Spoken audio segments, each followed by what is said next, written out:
Welcome,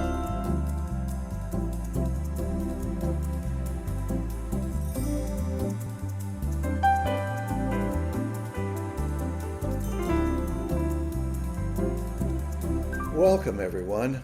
My name is Dana White. Welcome to the Myth Salon. Well, here we are again, embroiled in a bit of a controversy. For a long time, it was COVID, and that's all we had was COVID, COVID, COVID. As the pandemic was heating up, we've almost reached 1 million deaths in America, and it's a sad, sad situation. But along comes the crisis in the Ukraine, and I think everybody's attention is riveted on this, and it has such global implications.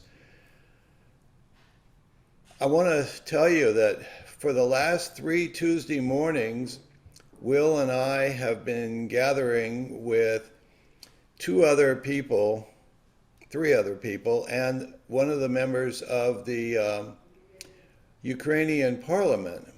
And this is a rare opportunity to really feel exactly what it's like on the ground as this thing is heating up. And Will tell you more about it at the end of all of this, and we'll direct you to the website where we have it. So I also want to put out a get well to Charles Zeltzer. He's done his own Myth Salon here when we were doing it in our home with the Mutus Liber, and he's a beautiful, sensitive, wonderful individual. I love him. I also would like to say hello to Dennis Slattery, who would normally be here as one of our panelists, but he's having his 54th wedding anniversary with Sandy tonight, and there is Dyane. We were wondering about you, Dyane. Hello. She's on Central Time tonight. You know, we started earlier in the West. That's a joke.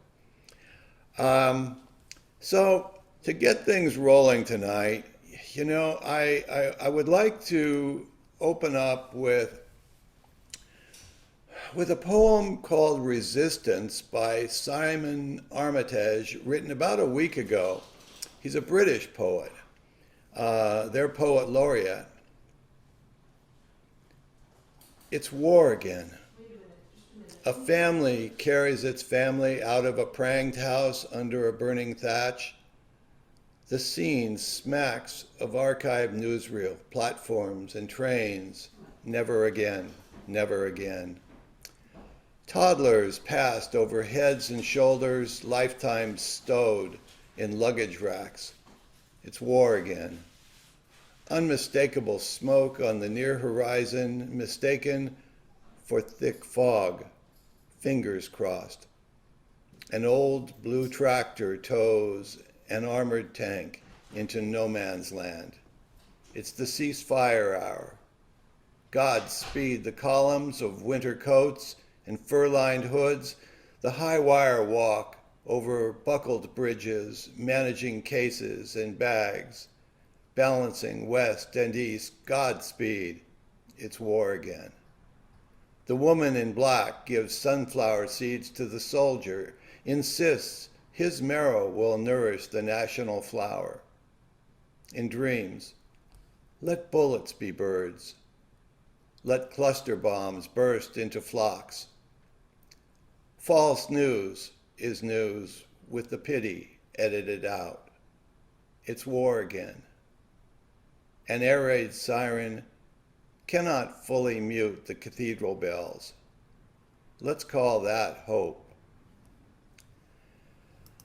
So tonight, we're really, really pleased to have Gus Cwik and Carolyn Bates with us tonight as the first of a 2-part series.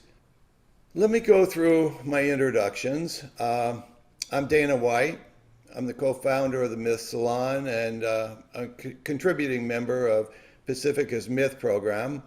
My partner in the Myth Salon since its inception 5 years ago is Dr. Linn, who is coming tonight from I thought it was Alabama, but he says he's in Georgia. So he's running around on the East Coast. And he's the founder of the mythhouse.org website, and he chairs the general education department at Hushin College, where he teaches myth to storytellers. Dr. Dyane Sherwood, let's see here. Dyane co-authored the book with the late analyst Joseph L. Henderson that relates a series of alchemical illuminations to the process of depth transformation. It's called Transformation of the Psyche, the symbolic alchemy of the splendor soulless. She has published on a wide range of topics and serves as a member of the editorial board of the Journal of Analytical Psychology. She is a certified Jungian psychoanalyst, a child and adolescent analyst, and a teaching member of the Sandplay Therapists of America. Susan Clements Negley is a Jungian analyst in private practice in San Antonio. This is where it gets interesting. A graduate of the Cordon Bleu cooking school in Paris. We need more members like this in our community. She launched her career as a professional chef. Her diploma thesis was the conuntio gastronomic, a study in the process of individuation in culinary terms. We should all be so fortunate. It charts the mythic and alchemical underpinnings of the journey from a professional kitchen to the symbolic kitchen, the psyche. And it sounds like we should have you do your own Myth Salon, Susan. She's the training coordinator for the Texas seminar of the Interregional Society of Jungian Analysts. She gives lectures on the Alchemical kitchen, as well as her newest project on the persona. Dr. Carolyn Bates is a psychologist and a Jungian analyst also in Austin. She currently serves as the president of the Texas Seminary of the Interregional Society of Jungian Analysts Training Institute. And over the last 3 decades, she has offered workshops and lectures on ethics and boundary violations, technology's influence within the collective, the symbolism of pilgrimage, the feminine archetype in dreams and fairy tales, and the phenomenon of synchronicity and trauma in the collective. She has published on the influence of cultural and political events on the analytical container, and she recently set aside an avid motorcycling passion for the more grounded practice of permaculture gardening, but continues to support motorcycle safety and awareness with a keen appreciation for the archetypal nature of the mechanical horse. And our featured presenter tonight is Dr. Gus Cwik. He's a clinical psychologist, hypnotherapist, and a Jungian analyst in private practice in the Chicago area. He's a member of the Chicago Society of Jungian Analysts and the Interregional Society of Jungian Analysts. He is also on the editorial board of the Journal of Analytical Psychology, and he was the co-director of training of the Analyst Training Program and co-director of the Clinical Training Program in Analytical Psychotherapy at the Jung Institute in Chicago. He has published articles on thirdness, the structure of analysis, alchemy, supervision, dreams, and active imagination. So, after all of those words, what I would like to do is welcome us tonight into the Myth Salon with a moment of silence. So, if you bear with me just one moment.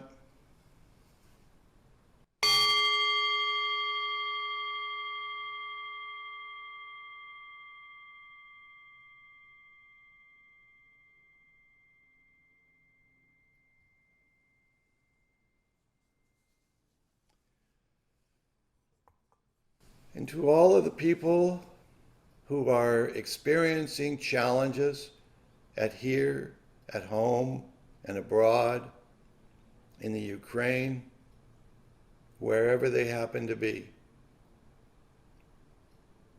I hope healing crosses their paths. So with that, let me turn it over now to our good friend, Gus Cwik. Thank you very much, Gus. Thank you, Dana. Let me just get to the slides here. This presentation with my good friend and colleague, Carolyn Bates, we first presented this at an interregional conference in 2019 on kind of the turbulent times. I guess we just don't leave them sort of behind, as Dana talked about. Want to remind people that it is in 2 parts, and in 2 weeks, we'll have the second part of the presentation, which is a dialogue of the archetypes. Today, we're focusing, and for people new to alchemy, in terms of the Rosarium Philosophorum, a sort of alchemical series very close to my heart. I've spent the bulk, been a Jungian analyst for 31 years now. This is the series that grabbed me. I keep trying to do some other ones. I joke around about keeping the plates under my bed pillow so that they can seep up and affect me, but it's only half a joke. As I enter into this, I would like to present Apologia.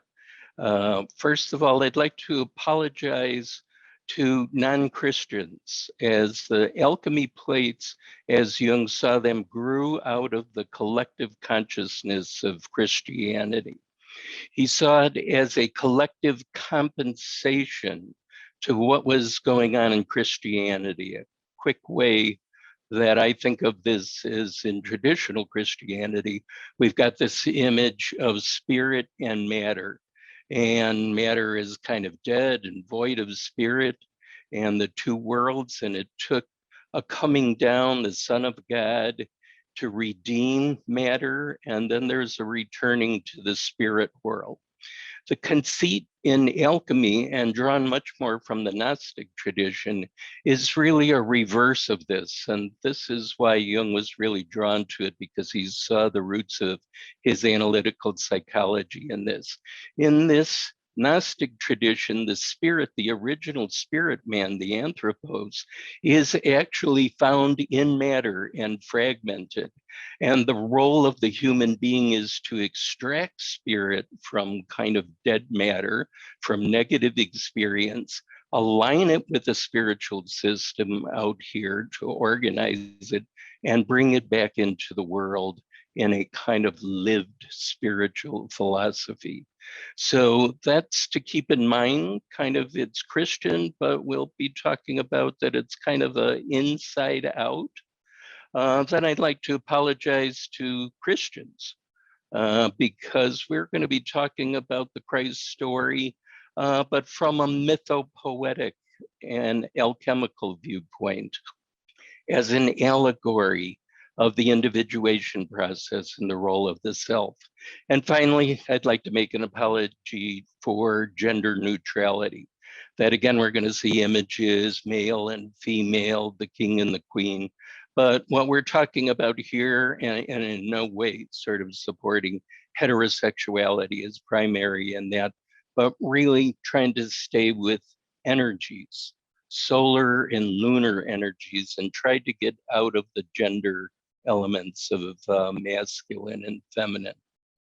With that, I would like to start with a kind of well-known Jungian dictum some of you might be aware of, the idea that the soul chooses the particular life that it decides to be born into. Again, this way of Jungian psychology kind of turning things inside out. So many people come into analysis and they begin to talk about, oh, if I only had the parents and family that I think I should have had, then I could have really developed my talents. I could have been a contender. But, you know, sadly, they were saddled with these parents. This Jungian perspective, it's actually a myth by Plotinus, is the idea that the soul chose this particular path, and that is the path of individuation.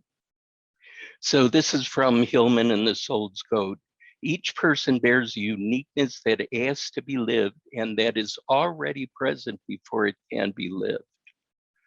We elected the body, the parents, the place, and the circumstances that suited the soul, and that, as the myth says, belong to its necessity. I do not understand this because I have forgotten it. Going to present this alchemical series and suggest a way, in my view, of this series that maybe we could remember that and begin to take ownership of our life. So as we enter, it is the Rosarium Philosophorum, the rosary of the philosophers. Being a fanboy, growing up, graphic novels, comic books, Marvel, I tend to approach the series as I would the panels of a comic book, and begin to follow. So I'm used to following that pictorial imagery around that. And this is the view that I've taken is like the two images here is one of the rose garden, which is the garden, the seat of attraction and love, the rose being that image. But also what I began to study and look into was that it's an allusion to the Christian rosary. And when I first began lecturing on this series, I just said, oh, and they made this allusion and compared it to the Christian rosary. But as I studied the rosary and certain life events came along, really deepened that I think the alchemists were trying to get at something deeper. And besides the rose gardens, so the rosary, as I began this research, was using an icon, a visual, and imaginative elements to portray a scenario on which to focus our attention. It's judged to be of great help in directing the imagination and mind towards a particular episode in the life of our Lord. Here we would kind of say in terms of the center of the personality for analytical psychology, the self. The rosary, Pope John Paul II said the rosary is genuine training in holiness in the school of Mary. She teaches by obtaining for us the gifts of the Holy Spirit. We'll kind of see this role of the Spirit in these series. And she trains us and molds us until Christ is fully formed in us. Jungians would say until we have a connection, an ego-self axis, a connection to the center and ordering principle of the psyche. We're going to return to this image of the rosary later. But here is the series for those of you not familiar with it. Is courtesy of Adam McLean from the Alchemy website.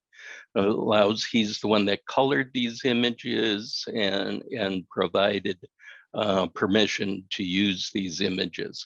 So we begin to see the series here. These first three are considered the entry, prima materia, the starting point, and then the process start here into a dying scene.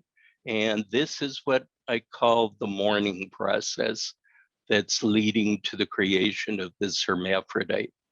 So we're going to focus more closely on this plate, the conuntio, plate 5 and plate 10, the hermaphrodite, and I'll kind of just quickly be passing through the other ones. Interested people should look at my other work on the Rosarium Revisited. It's the sequence Jung used to describe the psychology of the transference. So his fundamental insight was that what he saw, what's trying to happen in analytical psychology and through analysis, is this provided the template and for the individuation process. I'd just like to mention one very famous motif in alchemy. It's called the axiom of Maria as we come into this. And it's this simple saying of from the one comes the two, from the two comes the three, from the three comes the one as the fourth. It's a common motif in alchemy, and we'll kind of see as we enter the fountain here how that imagery occurs. Here is the first plate. Would like you to engage it with your imagination and would like you to look at it and get into it so deeply that you could almost imagine that you could see the clouds rotating around the fountain and activate your imagination. This is the way the plate should be approached. Through the imagination, see what it's opening up. Nobody really knew what the alchemists were talking about in particular plates. And so they provide kind of a psychological Rorschach for the images and symbols of transformation. This is the starting point. It's considered the prima materia, but it's also called the ultima materia. It's the beginning point. It's also the end point. That's the kind of crazy logic of alchemy, where something can be the image of the start and the completed. The idea always being that it's in raw form in the beginning and that it becomes organized throughout life and working through the processes. So just filled with arcane imagery, but some of the things going back to our axiom of Maria, the oneness is together in the fountain here. The two-ness conveyed here by the great opposite Sol and Luna, which we'll be talking about, and also Mercurius duplex. In Jung's paper, he says Mercurius duplex is actually the image of the unconscious. What we are saying here again in that kind of alchemical logic is you can't say anything without its opposite also being true, that the unconscious contains all of these opposites. The threeness is portrayed in these three spigots of the fountain here and the three legs of the fountain. But the important part that we want to look at here is these three parts of the fountain. The one is called the Virgin's Milk. This is the feminine, receptive, lunar forces connected with the body. Here, virgin meaning not necessarily uninitiated sexually, but free of any contamination of kind of masculine energies. And that's the receptive, nurturing quality. The other one is the spring of vinegar, the acidic, penetrating forces. These are the solar forces. These are important energies, usually related to the spirit.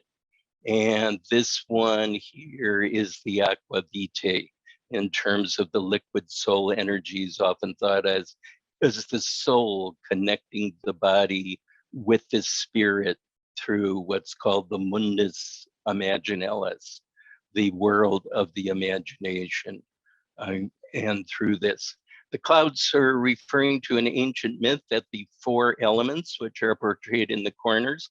But I also like to think of these clouds as a mystical text at the same time of the Rosarium called the cloud of the knowing. And the underlying message here was that the way to know God, to have this numinous experience, is to abandon all consideration of God's particular activities and be courageous enough to surrender one's mind and ego to the realm of unknowing, at which point one may begin to glimpse the nature of God or the center. The two clouds discussed in the book is the cloud of unknowing and the cloud of forgetting, that we forget again, just like our dictum in the part, that we actually knew something about this in the center and then we lost that knowing, and how then again do we find it. There is a fifth star here portrayed that just want to talk about what that element is related to. And here we see these are the images of the elements. May know this from the Da Vinci Code, that this was the masculine fire element, pointed, phallic. This was the feminine related to the female pubis. And then you put them all together, you have a very powerful symbol, this six-sided star. It was called the Seal of Solomon. today it's kind of lost some of that numinous quality as we know it as a star related to Israel. But keep in mind that six-sided star because we see it here, and we enter into the world, the great division of the two opposites, Sol and Luna.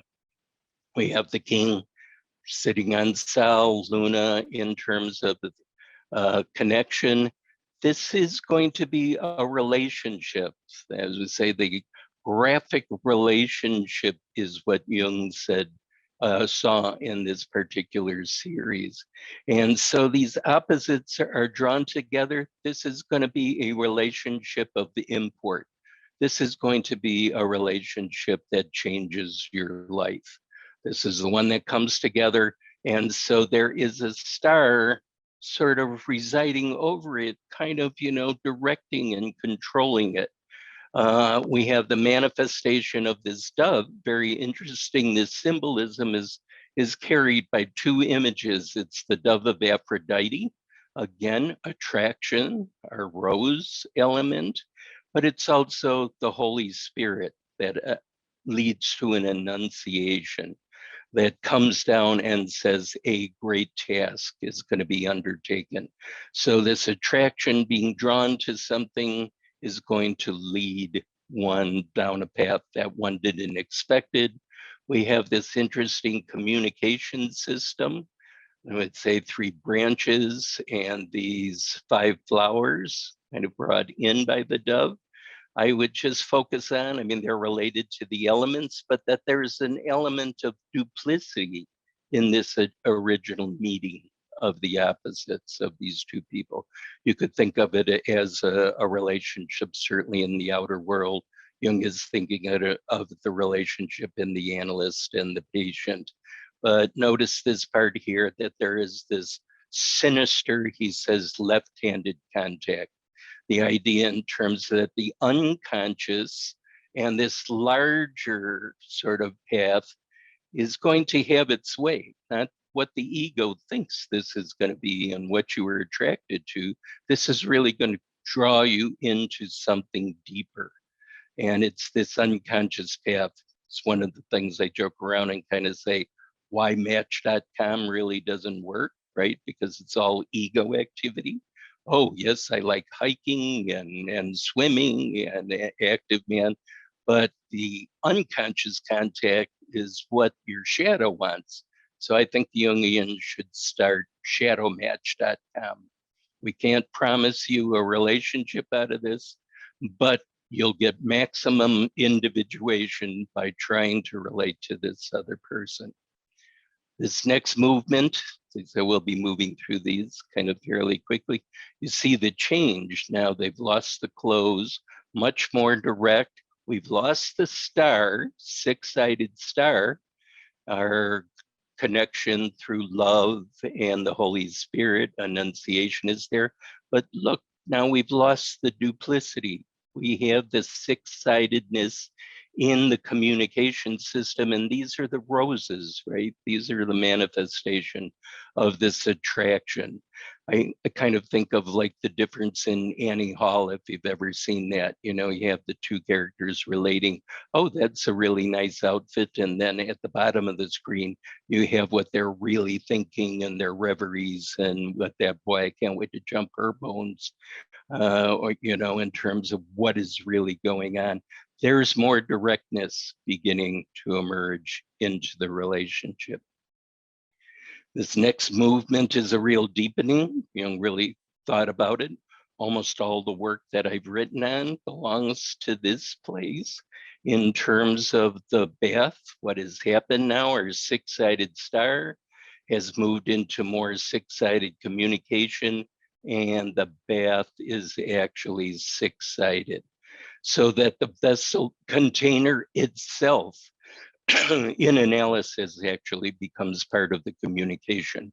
We expect whatever the dynamics are that have kind of been caught, the person has been caught in, are going to be recreated in our relationship. and in a deepening relationship in the world, right? Then the shadow starts coming and we see there is a unconscious connection here. And this is the work I've done on that in terms of this diagram is what Jung came out with in the psychology of the transference. And here the consciousness, and we're being affected through the unconscious of the other person, the direct consciousness, but the two unconsciouses is making a new third. You can't say any longer who started what. So in like therapy, we say every transference is a counter transference.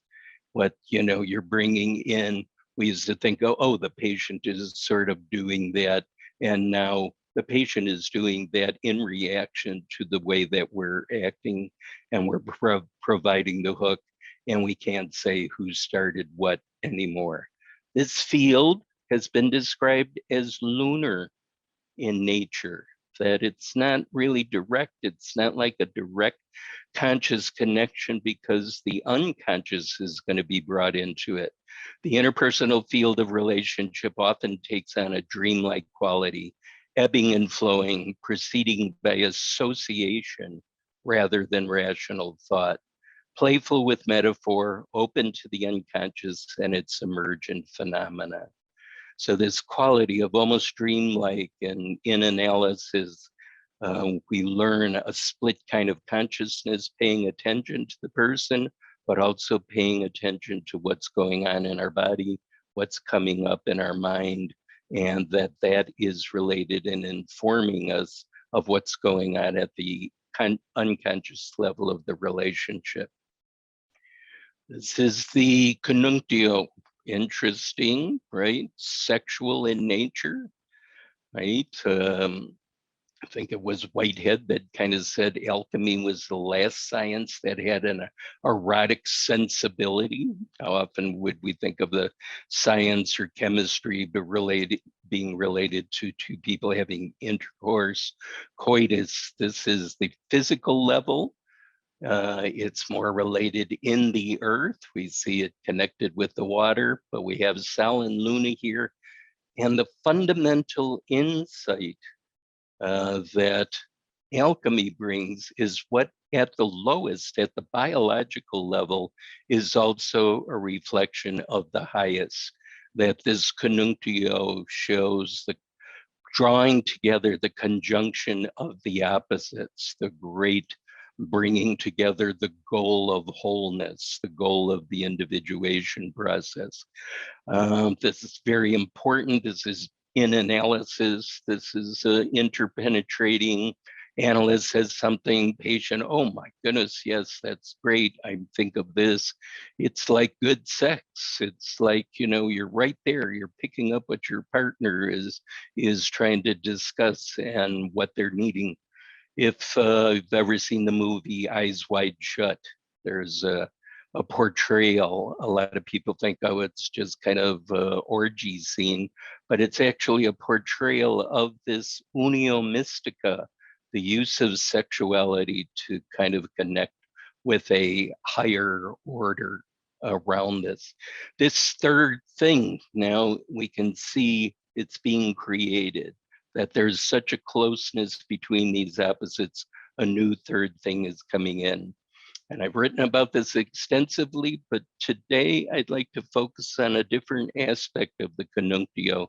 Very first line of Jung's Mysterium, the factors which come together in the conuntio are conceived of as opposites, either confronting one another in enmity or attracting one another in love.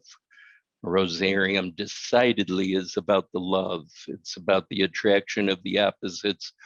But the conuntio is very powerful to think of negative conuntios. If, just as Dana was talking about the coming together, right? We're in a major one with Russia and the Ukraine of this. And this image of the conuntio, I'd like you to sit with this one for a bit, is what we call the gruesome conuntio. Much different, right? Then the playful coming together of the opposites. Here we have the serpent, snake entwining the woman, the feminine in a grave, in a tomb. And we see the desolation, kind of, we can almost see sort of what's happening in the Ukraine, right? Sort of the bombed out areas and what's going on. This is what I would like to focus on as a part of the conuntio. Very powerful. We don't think of them as actually coming together, but negative conuntios are often much more powerful than even conuntios of attraction because they're deadly. And this led Jung to kind of say the opposite of love is not hate. Hate is just love grown angry. The opposite of love is power. And I think this is an image of kind of the power dynamic. I consider it the emblem of all victims and perpetrators, persecutors. It's the systemic abuse of solar power over the weaker and more vulnerable lunar energies. We could think of it in terms of that. Think of these images as inner images of outer situations, right?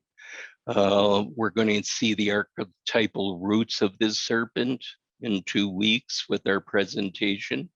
But this is a subjugated sadomasochistic form of the third. A new thing is being created, but it's in all of this negativity. Talked about it originally, familiar with this victim's psychology. This trauma becomes an inner situation, as all the people presenting for analysis usually have traumas. And it gets internalized, the trauma, as a beautiful wording from Fairburn, one of the object relations theorists, called the internal saboteur. That persecuting energy becomes attacking, and you have to deal with it as the inner situation because it would suppress and attack all the vulnerable, weaker elements of the psyche.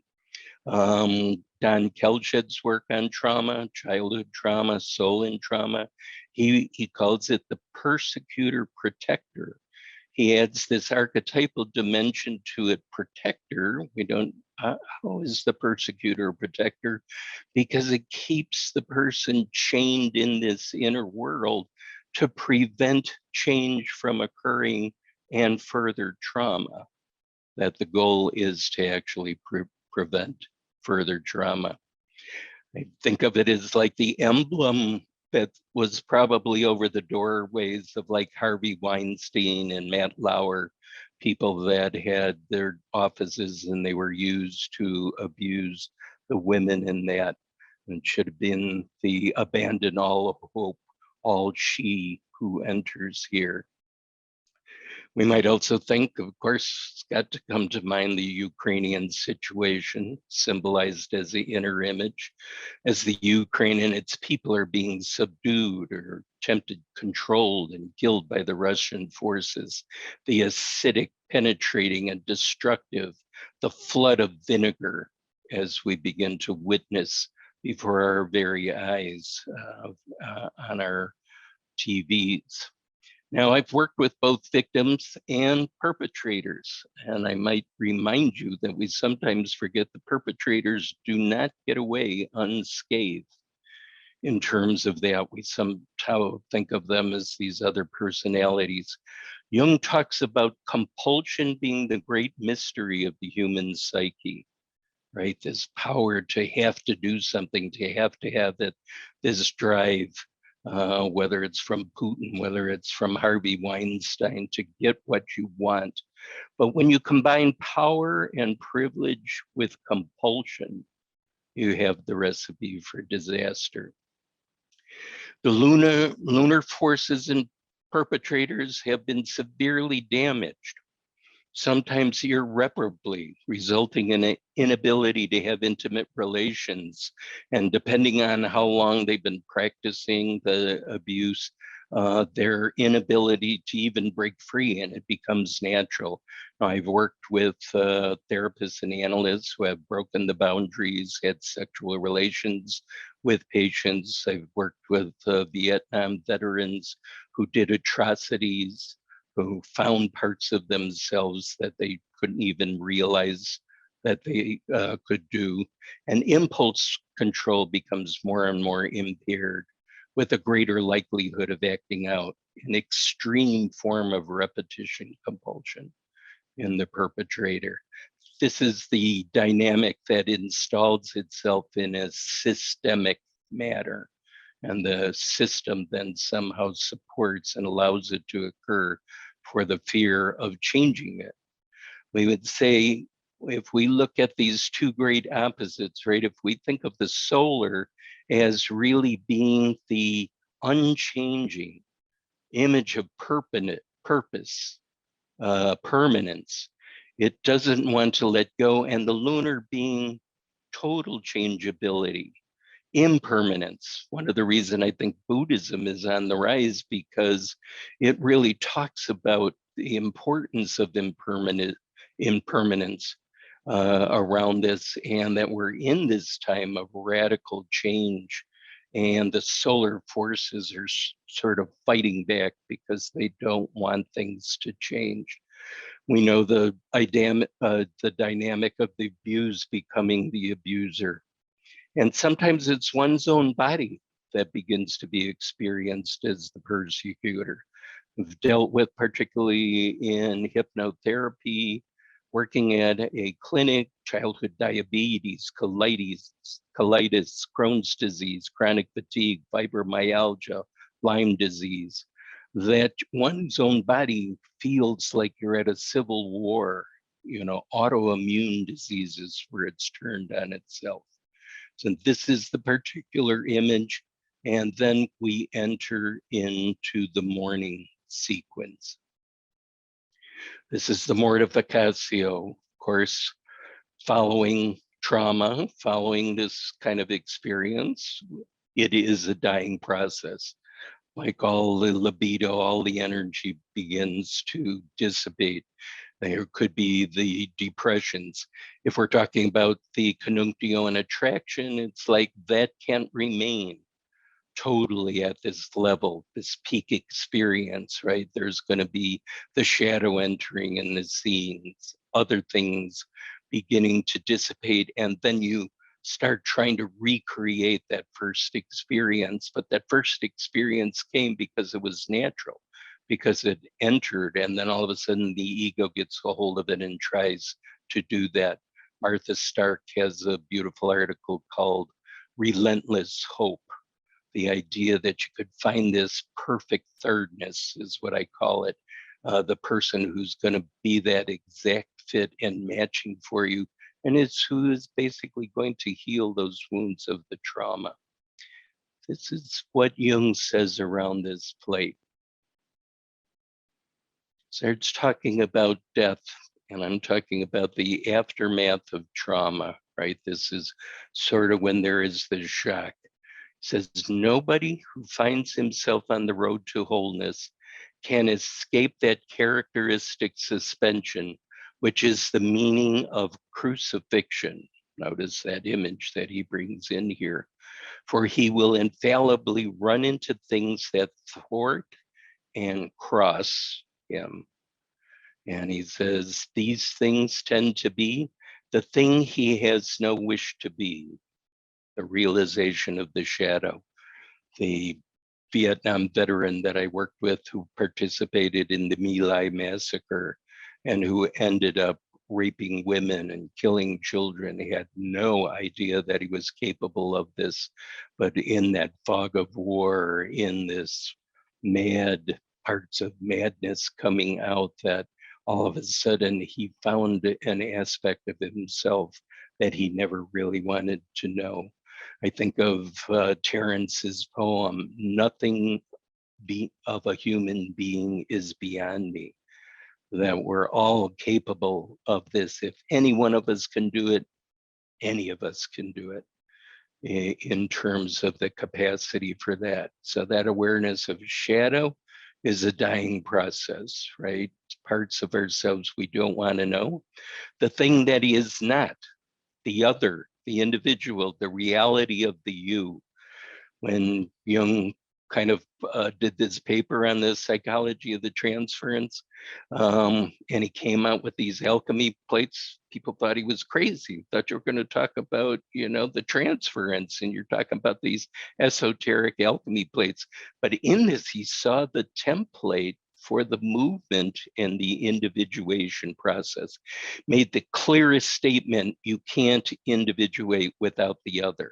You can't individuate on the mountaintop contemplating your navel, because you'll never see your blind spots. You have to have an other who illuminates the parts that you actually don't want to see in yourself. And the psychic non-ego, the collective unconscious, Jung's famous statement here is that an experience of the self is always a defeat for the ego. Something larger. We think we're in control, we're captain of the ship, and we realize no, the ocean and the natural forces that are about us are really much more in control. At best, we can sort of hang on. We could align ourselves with this. We can do it kicking and screaming, or you can live much more in harmony with this. This next plate, and we see this is a different plate sort of from the dying process. One of my colleagues, Nathan Schwartz-Salant, and I had this dialogue. He was looking at some of my work. He says, you don't differentiate between these two plates. Really begin to see that plate of mortification. The dying is like the original loss, the shock, like right after trauma. And then this is really the sequelae, we call it the loss of soul. The soul, we see that the two people are beginning to be joined together in this tragic kind of, element, in the sadness. If your partner is really unhappy in the outer world, you are unhappy around that. If a person in analysis is struggling, you are struggling kind of with that, because you have to go to that place in yourself to be able to speak to them. So we have this image of this called the soul bird. Let me just give you a little close up on this. So this image, notice it's portrayed as masculine. It's a little homunculus, we say, a miniature version. So what's being hinted at here, there's a second series, and this image is portrayed as feminine. But this one is the solar energies are having to go. The clouds represent spirit world. And for Jungians, the spirit is represented by basically archetypal ideas and sort of superego qualities. Maybe it's a religion around this, but a piece of yourself and the two people is searching to make some sense of what just happened, either the loss of the good or the terrible negative aspect of the trauma, and how was this drawn into your life. We have the idea that collective movements have these archetypal cores, right? That's what constellates. I was thinking when we first did the presentation, right, we were talking about what was going on in the world and the gender issues and what was happening with all of the sexual abuse that was coming out. And we had the reaction of the Me Too movement and feminism, that these could be considered some of these core sort of spiritual ideas that begin sort of pounding that that solar masculine, kind of tempering it. So we have like the courts, then bringing people in for punishment. One of the things I was thinking about of what's changing, if we think about this in the Ukrainian situation, that what is this solar quality that we kind of see the attack on these people, right? Well, the lunar quality that I see that's really happening that maybe hasn't happened in any war was we're getting to see it at the ground level. We're seeing it on people's cell phones. We're with the people in the bunkers. We're with the people. See the one image where the guy is going, turns around to get some water for the person, and a bomb hits a family and they're totally obliterated. We get to witness it in an experience near place. So that in wars before, even in the Iraq war, I was struck by, they always talked about from a distance. We just saw the smart missiles honing in on objects. We didn't see the people actually being killed. So we have this lunar quality of a really feeling level and identifying with it. And of course, the major thing and the surprise of the world is the spirit of the Ukrainian people. Like, were they going to fold? Was it going to be like Afghanistan? They were just going to give themselves over?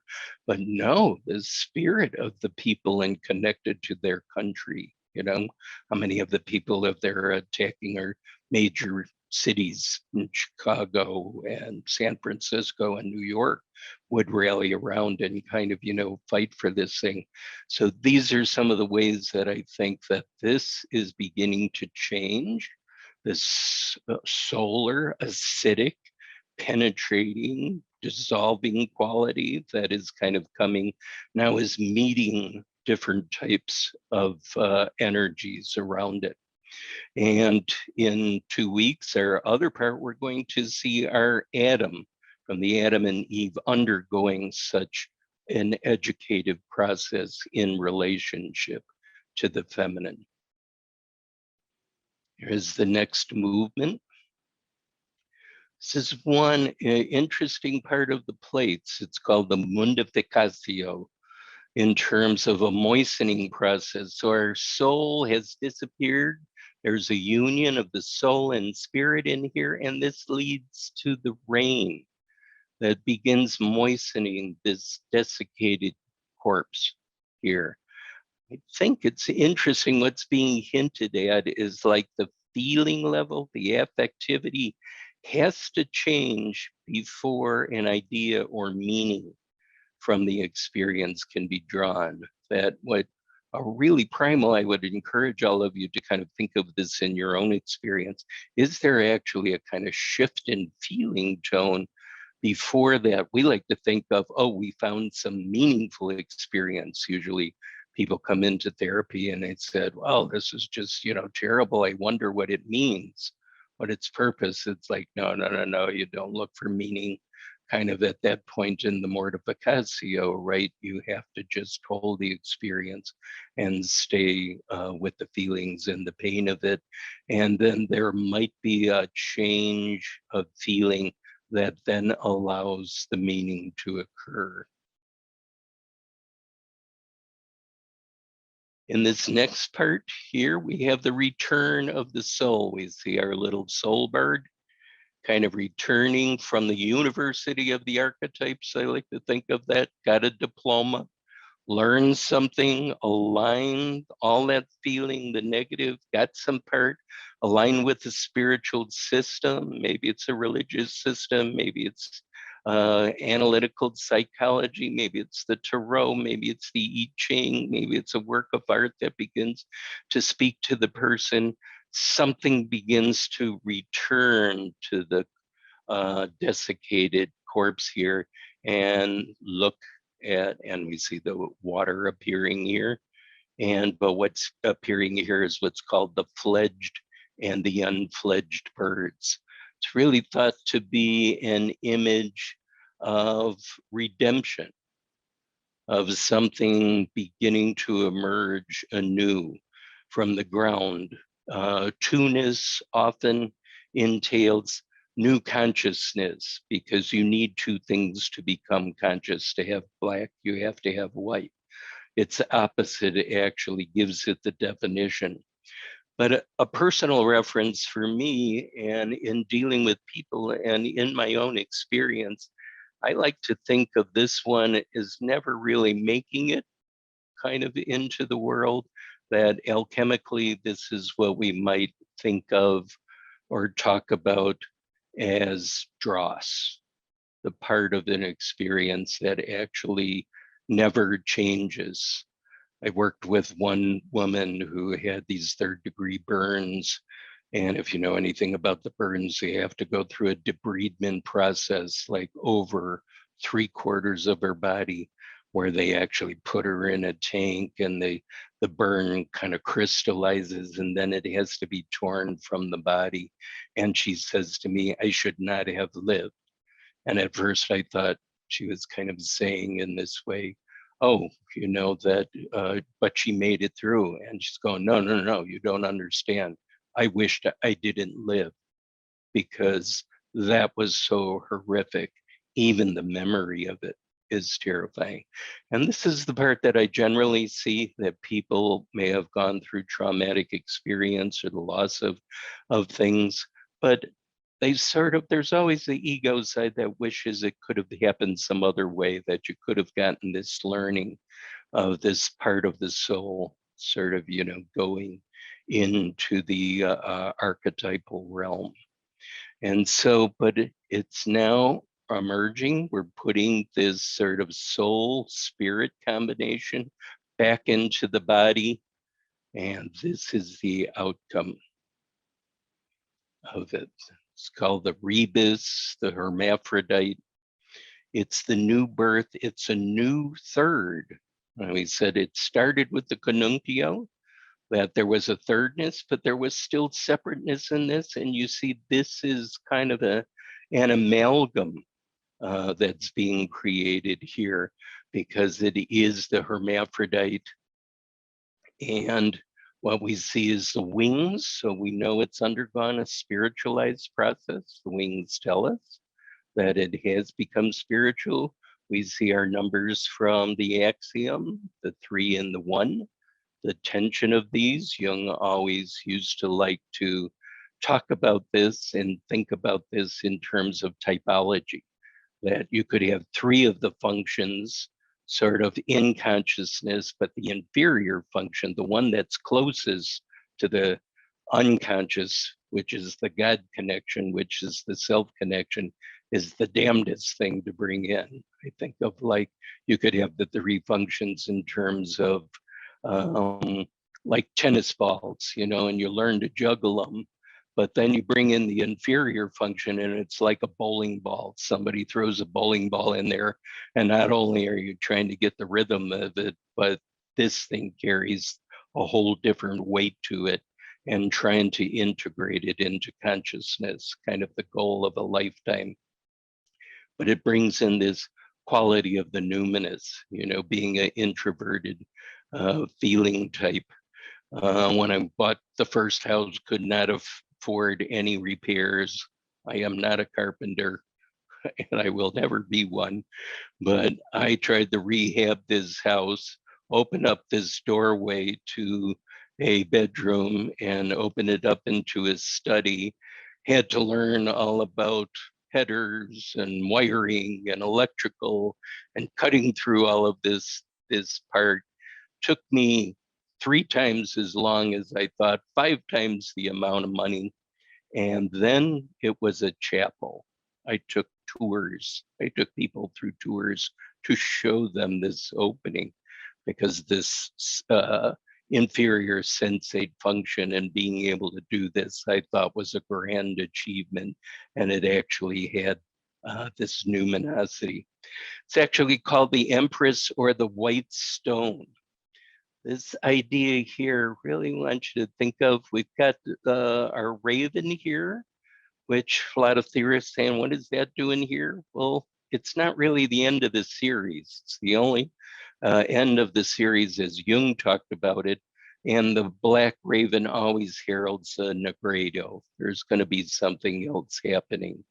It sort of comes from the myth of Apollo and Coronis, where punishes the raven for the bad news. Ravens were white and then they become black.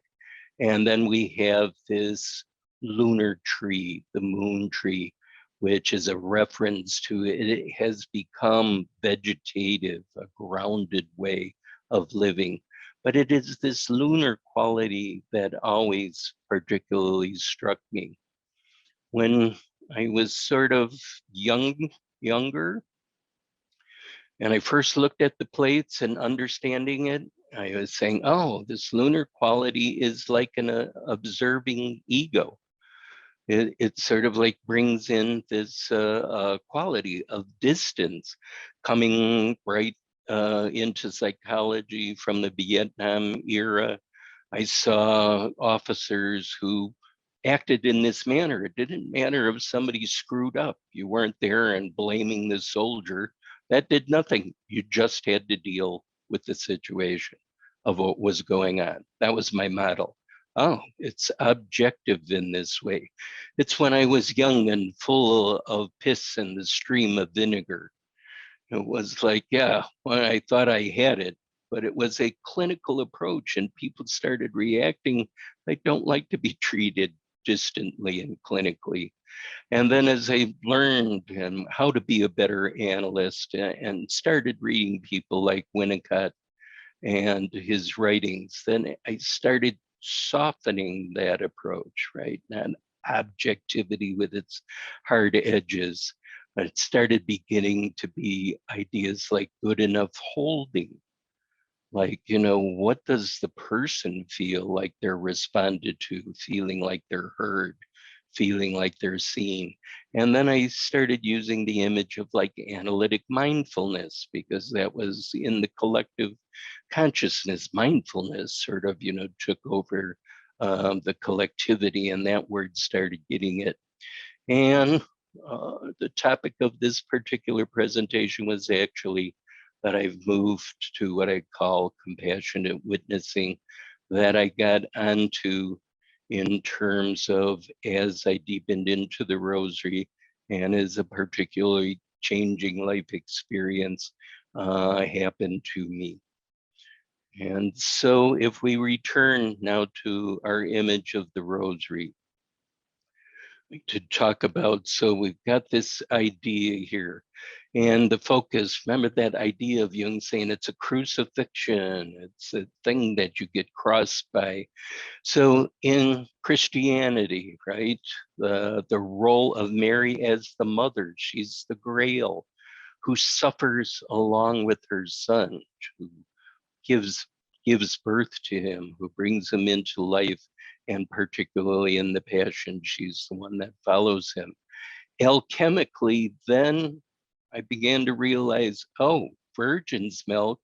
No, we're talking about the virgin's milk, not just a virgin's milk, that the alchemists might have been referring to this virgin's milk, this nurturing substance, this lunar quality, was actually something related to Mary, and why they call this series the Rosary of the Philosophers, and that nourishes Mercurius as he suffers in matter.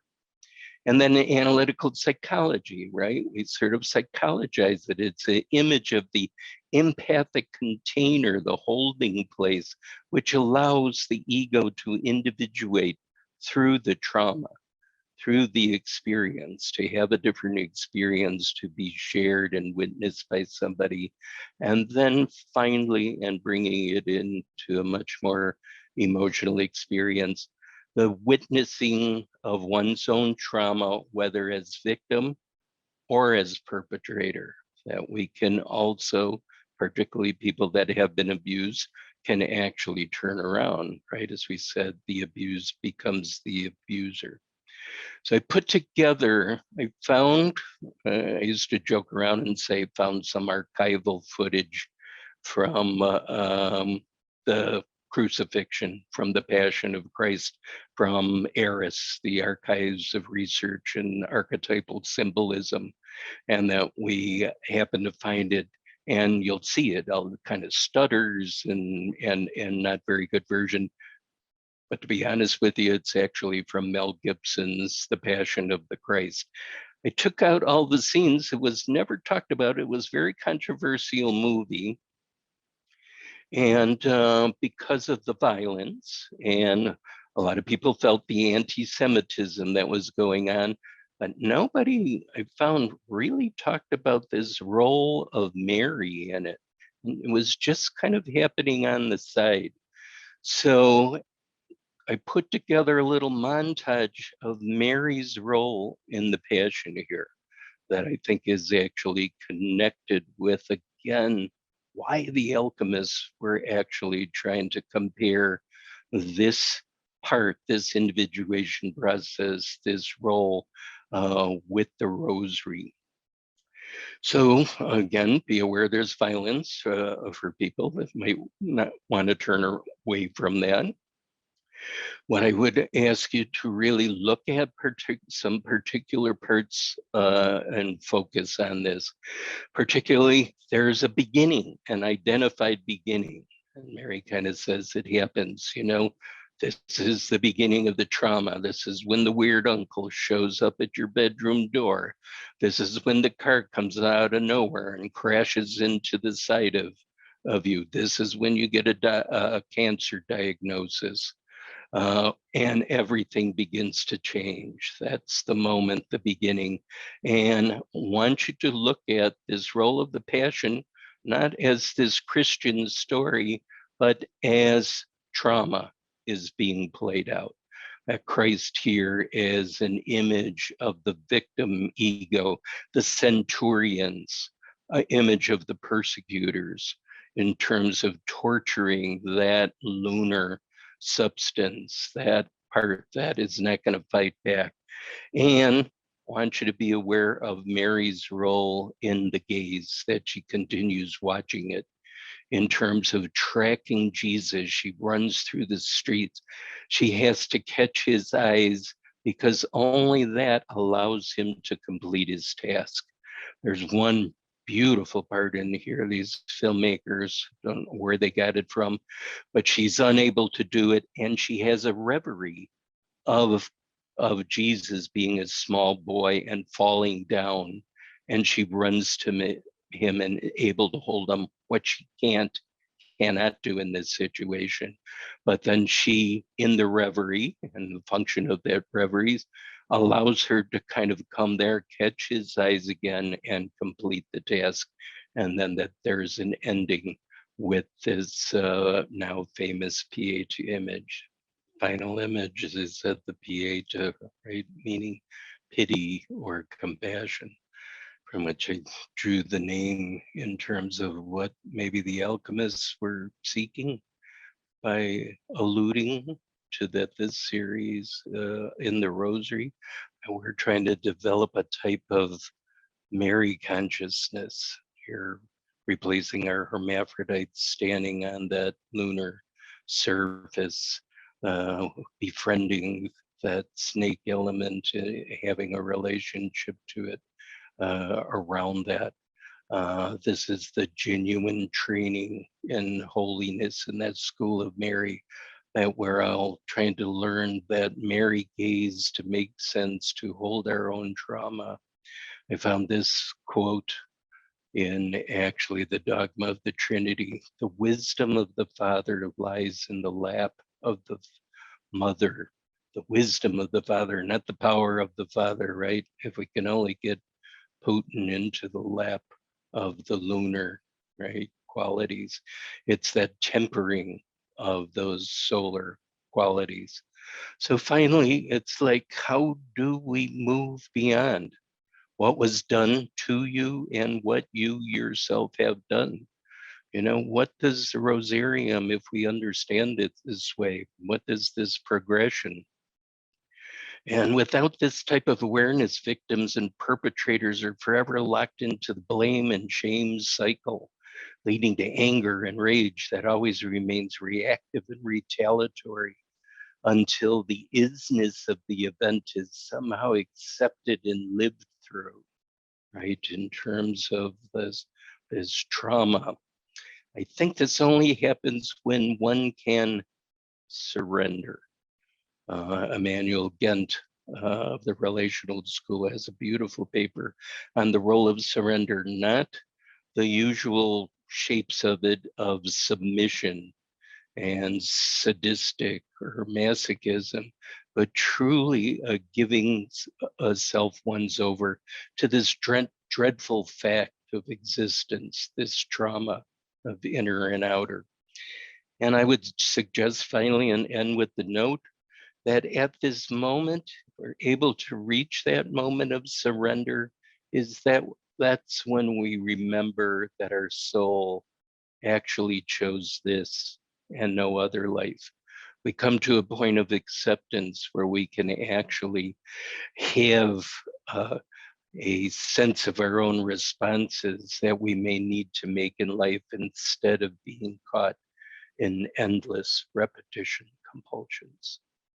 Thank you. Well, Gus, that was beautiful.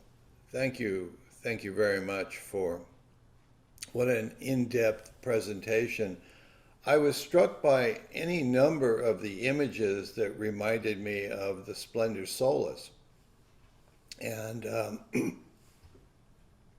I'm wondering, Dyane, if you would engage Gus about there was one where the male figure was standing on the sun and the female figure is standing on the moon, and then there was another where they're both standing on the moon. And it seems to me that these are themes that resonate with perhaps the study of alchemy in general. And this is just two examples of both those particular approaches tapping into an archetypal base. Oh, well, I'm honored. I never heard that before, but anytime I'm honored to be thought of like that.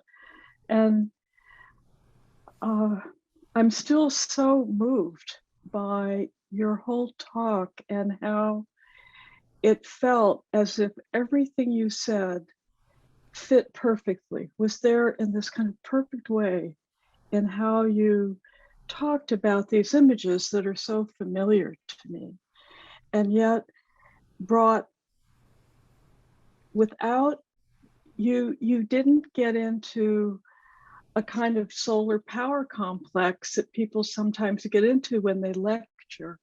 Could feel your compassion through your whole lecture, and that you were embodying what you were talking about, Gus, and just found that so moving, that you show us it is possible to do this work. And I feel so moved by that.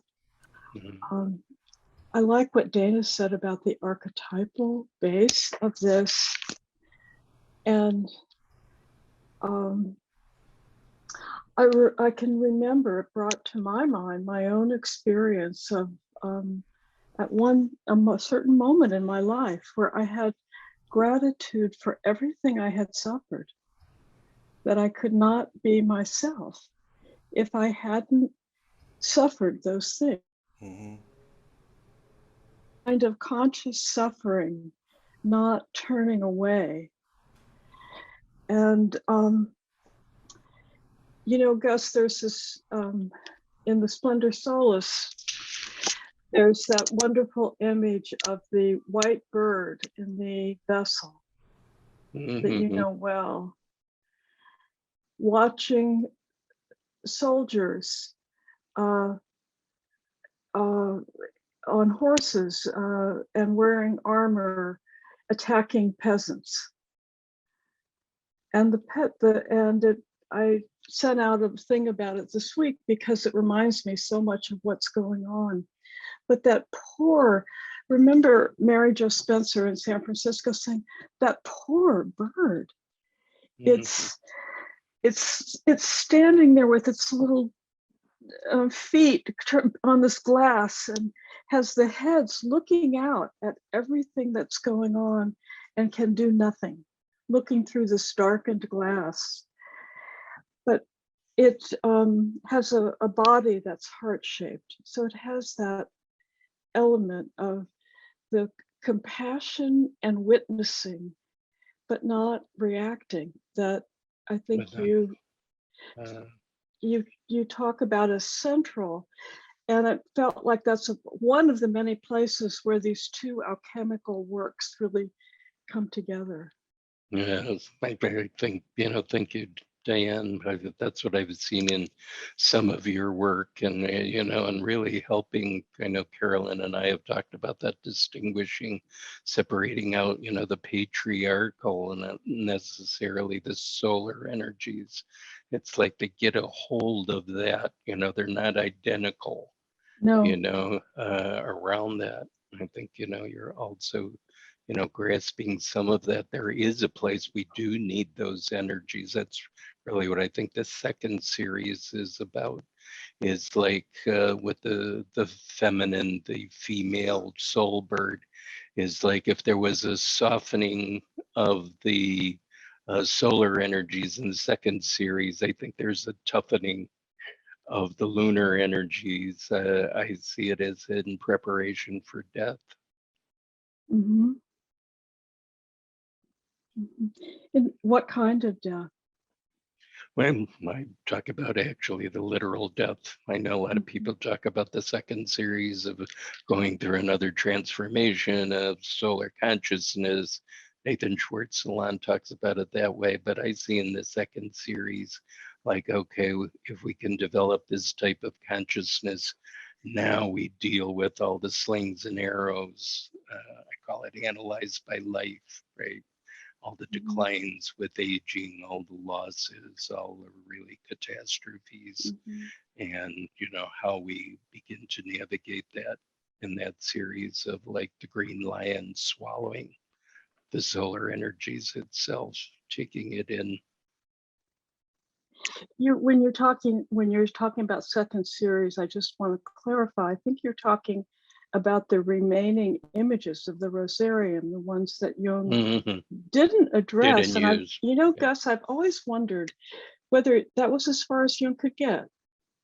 Yeah, I was wondering that too. Like he had derogatory things. He said, yeah, second series, it's like a reworking of the feminine.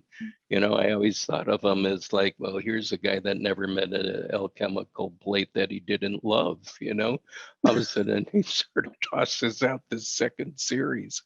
And I think it was all caught up. He dedicates the Rosarium to Emma, his wife. I think he was working out the relationship to Tony at the time.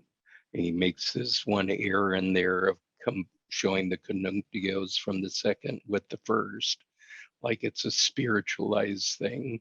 But, he was actually having sex with Tony, not just a spiritual relationship. So I think that's what is part of what was confounding and why he couldn't quite grasp the second series. Interesting. Gus, I want to thank you for this presentation. It's so very different than the experience in wherever that city was, Minneapolis, where we first presented. There was more time to go into more. When your comments about no perpetrator escapes unscathed reminds me of Monica Lucci's book, Torture, Psychoanalysis, and Human Rights, which is a remarkable book. The image of Mary, not of Mary, but the torturers taking pleasure. Right. Yeah, the centurions taking such pleasure is so chilling. And so I think what I'm taking away from this presentation is how this alchemical insistence informs trauma work, because there is something that separates out in trauma itself that gets orphaned from consciousness and has to be brought home. And some part of soul, I have to believe, is captured by that trauma and has to be brought home from being in an orphaned state, brought back into consciousness. Right. And in that, that's where the Vietnam veteran has to meet, or that's where the centurion in any of us has to meet, where we have felt the Schadenfreude or the pleasure of the crimes we commit against ourselves or others. Well, Thank you. Thank you, Gus. Yeah, thank you, Carolyn. That's great. Yeah. Maybe it's that part too that you're talking about in the vessel, Dyane. You know, the dove, the spirit does eventually have to be reunited. So Gus, I was picking up with particular interest on Maria, the prophetessa, and her recipe. Yes, you would. That's the kind of girl you are. So I had a dream of a woman peering through a door at a very pregnant woman tending to a sort of cauldron-like vessel at a hearth, without having yet seen Michael Myers' plate of that same woman. And I started thinking about Maria's recipe and the statements that she would make about the divine in nature, the delicate operation, precious nature contained internally, and how she might have used that as a woman experience of the body and the pregnant body as a dual container, or moreover, a double container, not a dual, a double container. So thinking about the bain-marie, because she was also very— That's what I was thinking of as you're talking. Yeah. So the bain-marie is one container immersed into another container. And that first container is immersed in water, which is being heated within the container that's making contact with fire. Mm-hmm. So if you think about the different processes of the elements, fire and water, and I started thinking about that internal process, that the substance that's within that first container being held by the containing maternal waters, where there's sort of a protective element.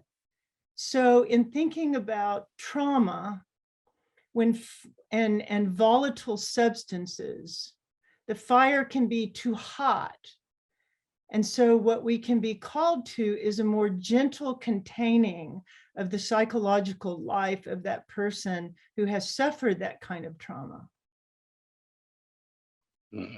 That's great, Susan. Yeah, it's like a buffer, and it to stay out of the direct heat, right? Still have to deal with the heat, but there's a tempering, right, of that sharpness, that penetrating of the fire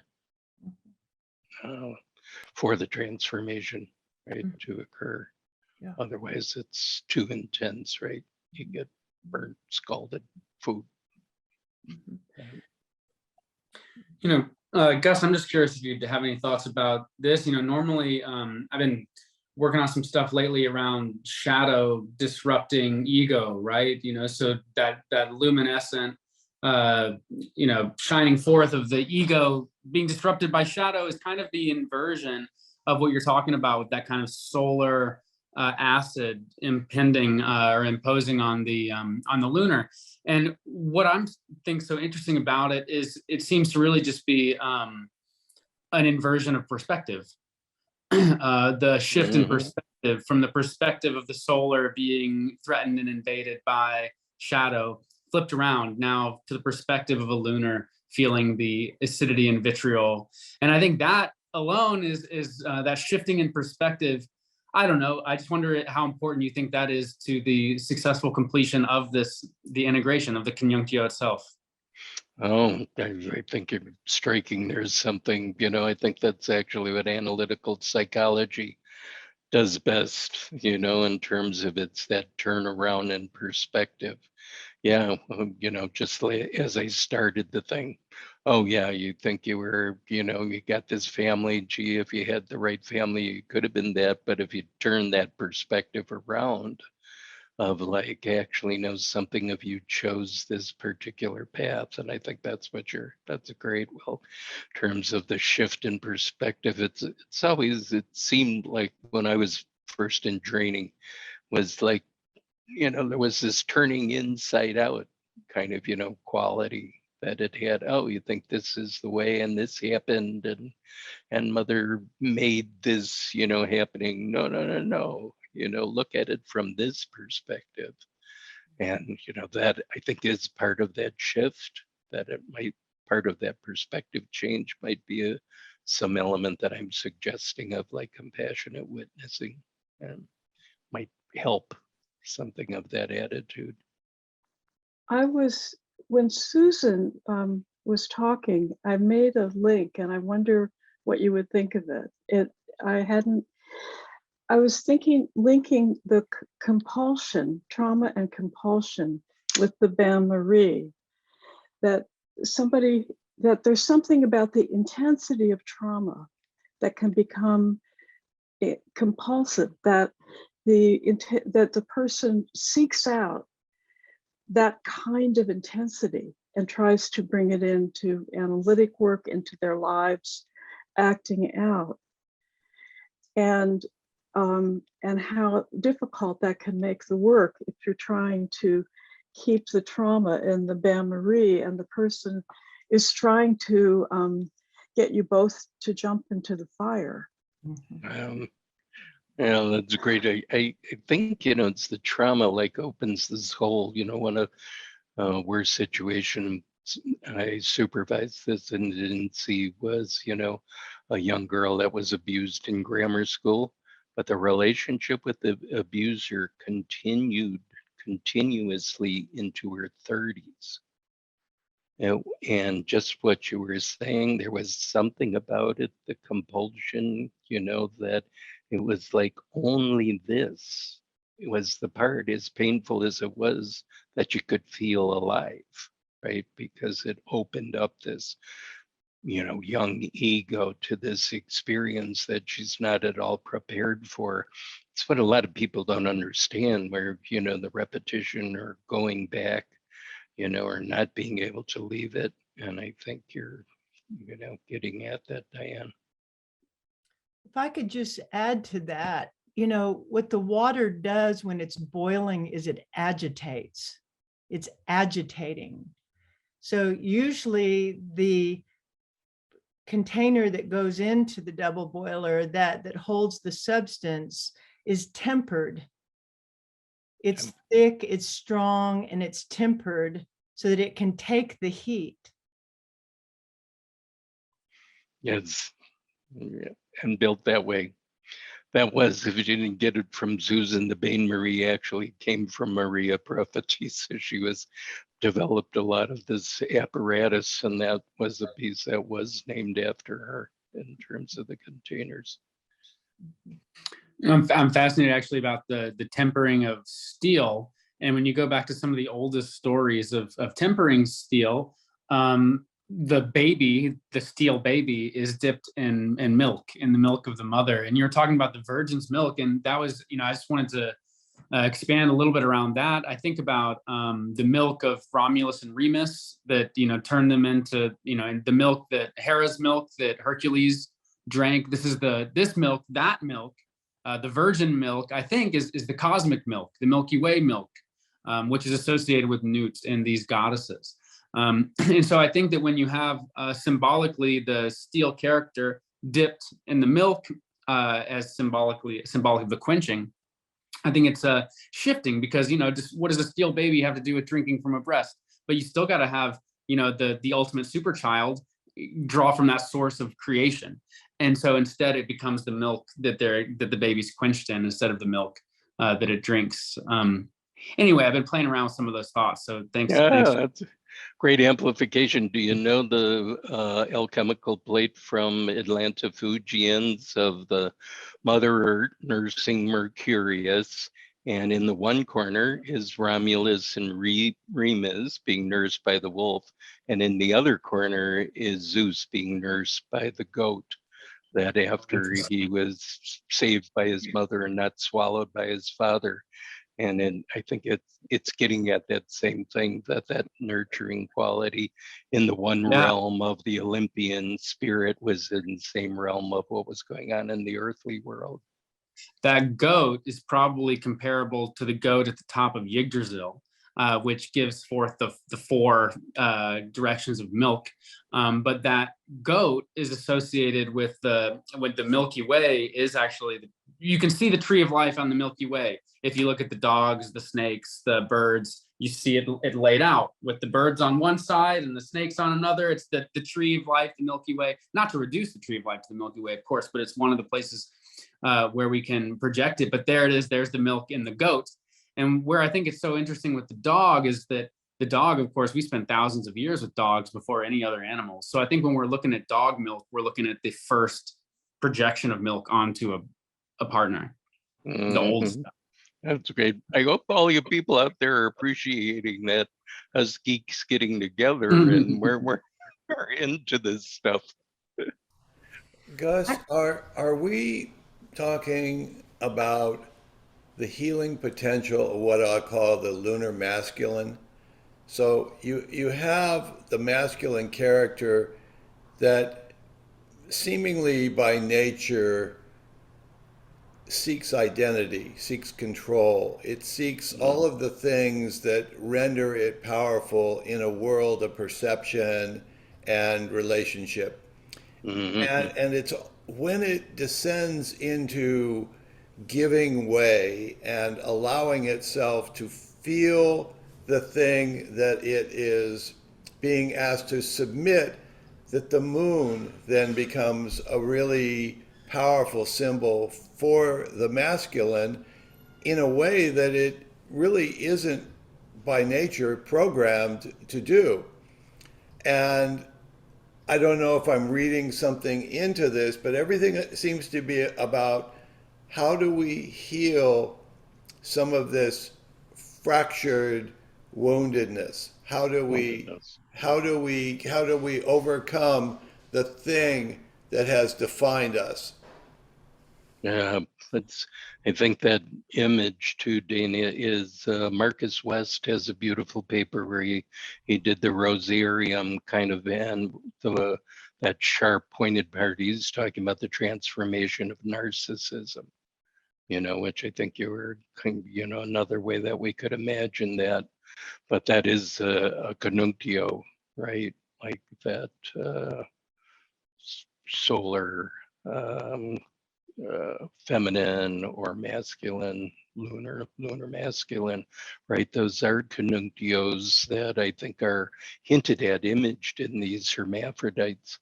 I think that's the other thing, I see this thirdness is like really coming to collective consciousness in gender now that, particularly the young people are using gender in this way. Jung kind of said about this hermaphrodite, he said, oh, this is like a monstrous image, this combination of these things. But I think what's actually happening is that movement of non-binary, right, is actually trying to bring these energies together, don't identify this way. I think sometimes it gets too concretized or literalized, right, in that way. But what's being hinted at, I think, is this very powerful energy that are trying to find a way of coming together. Isn't it possible that the very things that we really need to overcome is that notion of a separate self? That whether it is us as individuals through the lens of identity or gender or what have you, but to enter the life force of what can be called the Tao, where all particulars aspire to the universal condition of oneness that makes them synchronous with what is happening in reality. And when we do that, we fall into this thing called the zone. And the zone can be perpetuate, but it comes up a moment at a time and then it vanishes. And that, to me, is the patriarchal part of the human psyche that just doesn't have the skill to stay in the moment long enough to let go of its particular identities. I think it's that energy, right? That's the battle of kind of, the white supremacy. It's like they want to keep things the way they always were, which was them having the power, right? And the lunar energies are coming in of the populations are changing. It's that shifting, it's not staying the same, and they're trying to keep it locked in, through power.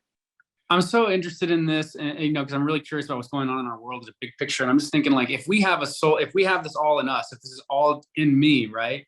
Then I wonder, what is my solar masculine doing to my lunar masculine, right? And I wonder if over time, what happens is a kind of drying out of my own lunar qualities, right? So I wonder if by the time that acid is eating it away, by the time it will start to break it down to change, I wonder if that might be something that when the over masculine or overly solar has gotten so much control that it has sucked the life out of something or dried it out, may it be on its path to its own self-destruction. Might what we see in these plates be a kind of a death that comes following what the solar masculine may do to our own lunar feminine inside? Yeah.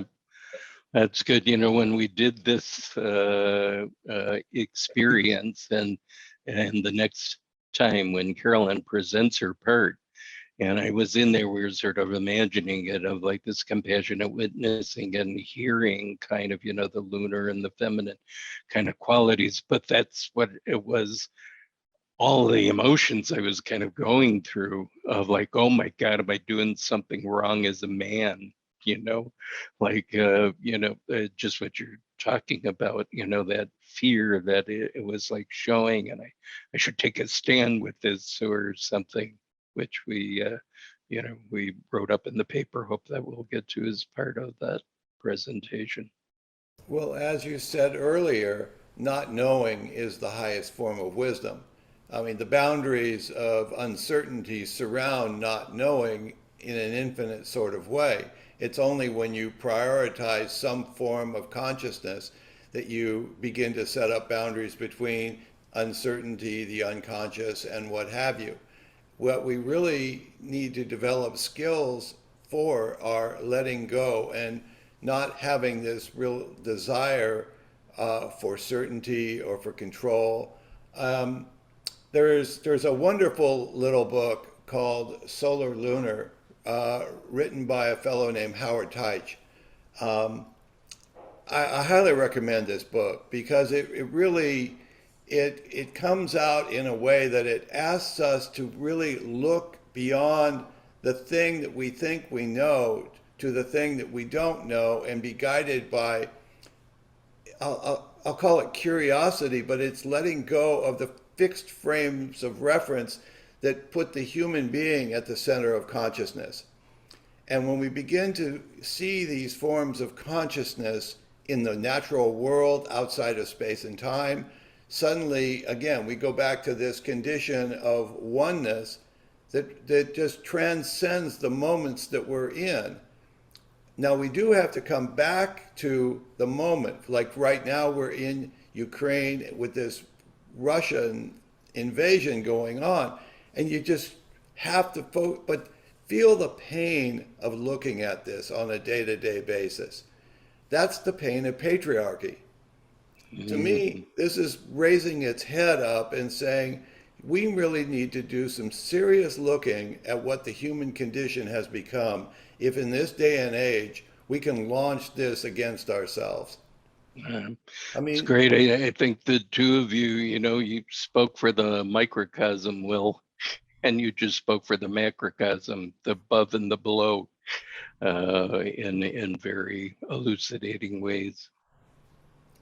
Well, I think that if we can make these conversations commonplace and just have it with one another on any sort of basis, they don't have to be formalized. That can be just the way that we now are teaching ourselves to think. And just asking questions about the nature of reality and how did we get ourselves into this predicament today? What could possibly have created a legitimacy for a country so overbearing and powerful to wreak havoc on its little neighbor, and why? And what is... I think that you're asking, well, my response to that is how are we constantly caught in the gruesome conuntio, that powerful image, and if the plates offer something, they offer, or Gus's work with the plates of a merry consciousness. I am wondering if I could say a few words about next time, because it sort of ties in to what you're asking. Great. Would that be okay? That's a perfect place for us to be at this time. Before we do that, let me ask Susan if you had any final words, because I think we can end up with Carolyn and Gus talking about what our next session is going to be. That's the companion part to this particularly wonderful afternoon. I found a little passage. Paul from the Corinthians, I fed you with milk, not solid food. You were not ready for it. That's great. So my understanding. There you go, Will. Yeah, right. And so, addressing people as if they weren't ready for the meatier, more substantial messages of the gospel. And so what you're doing is revivifying the milk of the mother. So my only other little comment is just that we talk about ideas, but the phenomenon of this talk tonight created a field for dreams, for synchronicity, and that other more lunar way of knowing, that lunar consciousness, that way of knowing and being present to what is and what we're experiencing and what's happening in our bodies. And I just always want to make a case for bringing us back home into this marvelous container that can tolerate watching all those images, feeling all that suffering. We are a truly marvelous container. Part of what has arisen in this container is such a lovely, natural and organic segue into what might emerge in the next container 2 weeks from now. We are, in a way, at a meeting place where theory of archetypes meets the cultural appropriation and stereotyping of those archetypes. That's something, Dana, that I think you're speaking to. And that's also what myths do. They are conduits for archetypal expression. That we know that these myths, they filter and communicate through human experience in word and deed, and what Susan's saying, in body. So this zone, this meeting place between archetypal theory and the cultural appropriation of archetypes, is a very active zone. And I think our next time will pull for both clarity and confusion. I know that it's very important not to conflate the masculine archetype with a patriarchy and the feminine archetype with a matriarchy. It is, I think, fair to say that a patriarchy, as Dana was alluding to, for millennia has held a monopoly on some of the solar and power aspects of the masculine archetype and has been over-informed by those aspects.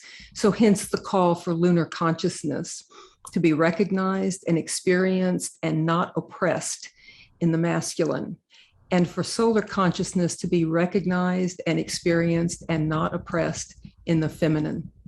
So At the next Myth Salon, Gus and I will present a screenplay that invites a reconciling conversation between those two archetypes. But to have a conversation, the archetypes of the masculine and the feminine have to be embodied and languaged to have a conversation. It's a conversation that will invite us to deconstruct some of the political and cultural power structures that are historically fought over by those who are invested in and benefit from a patriarchy and by those who do not. I hope all of you will join us. I know both Gus and I are really looking forward to it. I'm going to be there. Oh, this is cool. I can't wait. Yeah. Looking forward to it. All right. I would like to go out again following a stream of eloquent words, just some silence. One more time, please.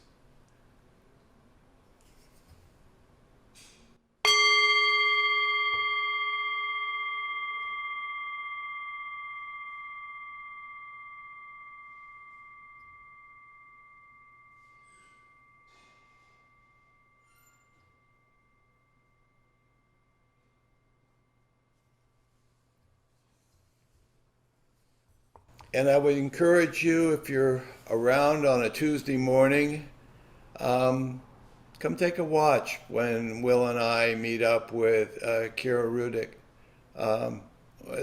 It's a privileged access that we have. And, you know, we're going to try to journal throughout the entire duration of this absurd phenomenon that's going on over there. So, And for those of you guys who don't know, I mean, it is just so special that Kira joins us. She's on CNN every other day.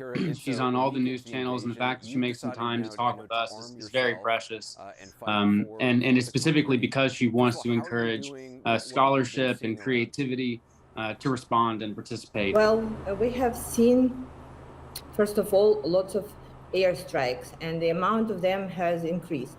Yesterday, the strike and the missile hit right near the house where I'm located right now. And front lines that are not limited to NATO's boundaries when it comes to the narrative conflict.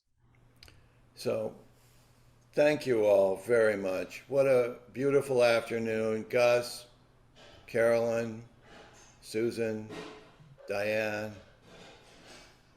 and my partner in this, Will. You're the best. Okay. Betty.